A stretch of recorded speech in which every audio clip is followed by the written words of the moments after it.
Welcome, travelers. The fire is warm and my stories are many. And listen. Les filles de Bassar, seul espoir pour la majorité, c'est l'aventure suicidaire. Un peuple qui abandonne ses filles signe sa propre disparition. Vous le voyez?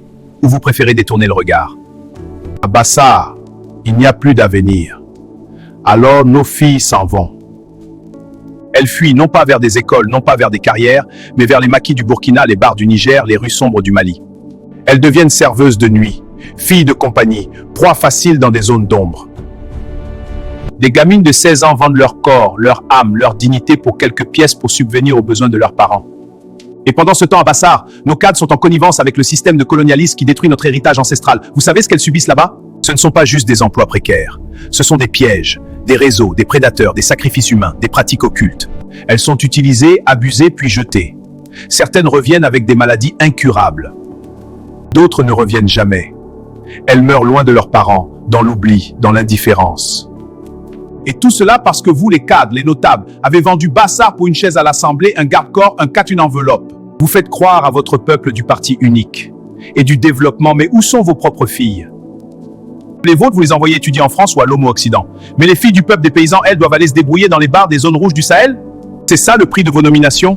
Le prix de votre silence? Bassar a besoin des vrais héritiers de la métallurgie. C'est ça le prix de vos nominations? Le prix de votre silence? Vous êtes devenus les geôliers de votre propre peuple. Et chaque fille Bassar vendue dans un bar de Ouagadougou, c'est votre complicité qui signe long. Et nous, peuple de Bassar, que faisons-nous? On murmure. On détourne le regard. On dit c'est leur choix. Mais quand tu n'as ni choix, ni espoir, tu prends ce qui reste. Et ce qui reste aujourd'hui à Bassar, c'est la survie ou l'exil suicidaire. Mais un peuple qui laisse partir ses filles à l'abattoir, est-ce encore un peuple digne? Nous avons perdu notre honneur. Nous avons perdu notre courage. Et maintenant, nous perdons nos filles. Réveille-toi, Bassar! Réveille-toi, la terre de mes aïeux! Ce ne sont pas des faits divers. C'est une hémorragie, un génocide social, un effondrement silencieux. Il est temps que ça cesse. Si vous êtes un vrai homme de Bassar, vous devez vous lever. Si vous êtes une vraie mère de Bassar, vous devez parler.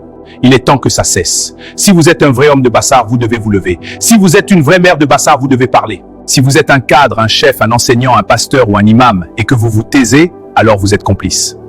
Bassar ne peut pas continuer à mourir en silence. Organisons des cercles de veille, dénonçons la traîtrise, brisons l'omerta.